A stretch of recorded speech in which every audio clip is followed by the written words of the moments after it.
It was a quiet afternoon in the heart of the city, where the park stood like an island of peace amidst the restless chaos of traffic and skyscrapers.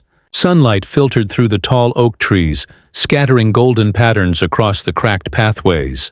Families passed by with strollers, joggers ran with earbuds tucked in, but on a lonely stone bench near the fountain sat a man most people overlooked. Daniel, barely in his early 30s, sat slouched against the bench with his thin arms folded across his chest. His clothes were faded, the collar of his shirt stretched and frayed. His jeans carried years of dust, and his sneakers had holes big enough to reveal his socks. Hunger had carved sharp edges into his face. For days he had lived on scraps and the kindness of strangers, and for weeks he had not known the comfort of a warm bed.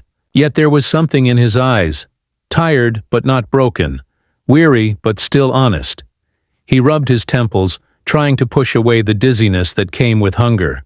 That was when his gaze fell on something lying half-hidden among the scattered leaves just a few feet away.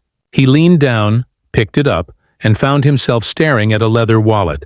The wallet was thick, clearly expensive, and when he opened it, his breath caught. Hundreds, no, thousands of dollars in cash stared back at him. Crisp bills stacked tightly, along with a cluster of credit cards and an ID tucked neatly behind a plastic cover. His fingers trembled. With this money, he could buy food for weeks, maybe rent a cheap motel room for a while, maybe even get a clean start. His stomach growled loudly, reminding him of what he lacked. For a moment, temptation pressed on him hard, but almost as quickly, something else rose within him. His conscience, stubborn and unyielding even after all life had taken from him. He snapped the wallet shut and stood. Not far away, an elderly man in a well-cut suit was moving slowly down the path, patting his pockets, his face creased with worry. He looked out of place in the park, as if his wealth and refinement didn't belong in the dust and noise of ordinary life. The man's silver hair shone in the sunlight, and his steps, though steady, carried an unmistakable urgency. Daniel walked toward him. "Sir," he said quietly, extending the wallet.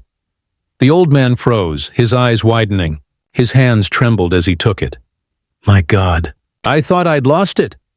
He opened it quickly, saw the money untouched, the card still in place. Relief washed over him.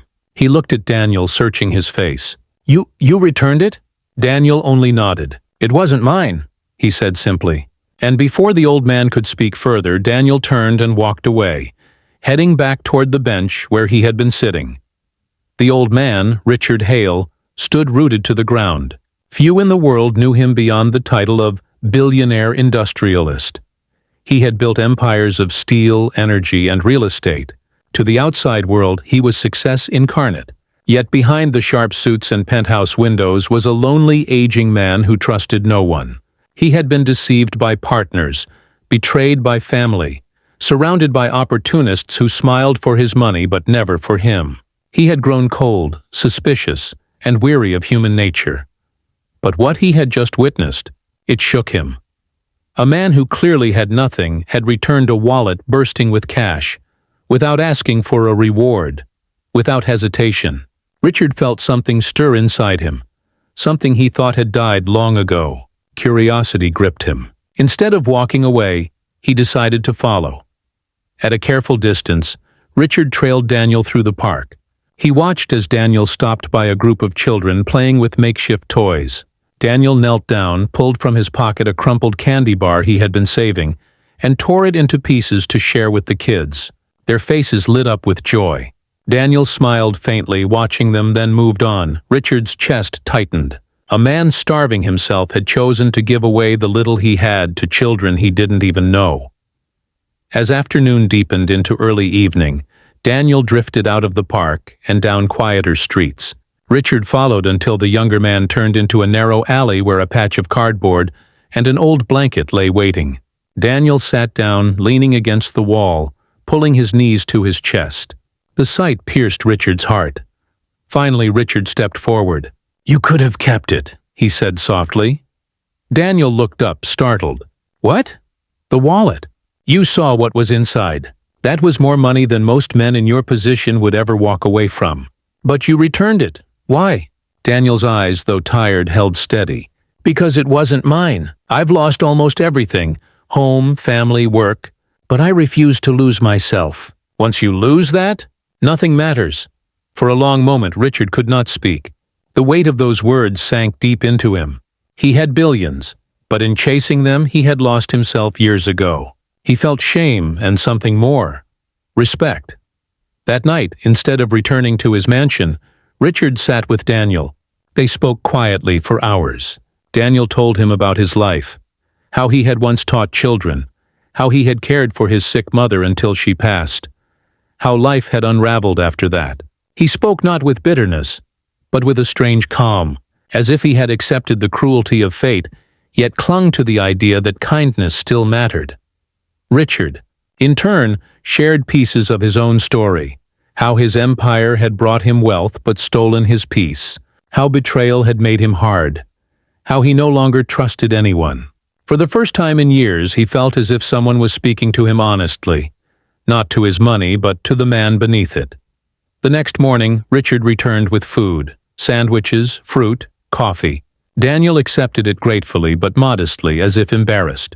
Richard studied him and made a decision. "You said you were a teacher once," Richard said. "Would you teach again if you had the chance?" Daniel looked at him strangely. Yes, if life ever gave me that chance." Richard smiled faintly. "Then maybe life is about to." Over the weeks that followed, Richard quietly pulled strings. He arranged for Daniel to work at one of his foundations, starting small, helping with community programs for children. Daniel threw himself into it, his natural patience and warmth shining through. Slowly, with steady pay and Richard's discreet support, he found his footing again. He rented a small apartment, bought clean clothes, and began rebuilding his life. And Richard? For the first time in decades, he felt alive. He visited the community center often, watching Daniel with the children, their laughter filling the halls. He discovered a joy his money had never bought him. A friendship based not on power or wealth, but on trust and shared humanity. One afternoon, months later, as they stood together outside the center, Richard turned to Daniel. "You thought you were returning a wallet that day," he said. "But you gave me back something far more valuable. You gave me back my faith in people." Daniel smiled, his eyes soft. "And you gave me back my life." In the end, it wasn't just a wallet that had changed hands in that quiet park. It was hope, faith, and the beginning of a bond that would last until both their final days.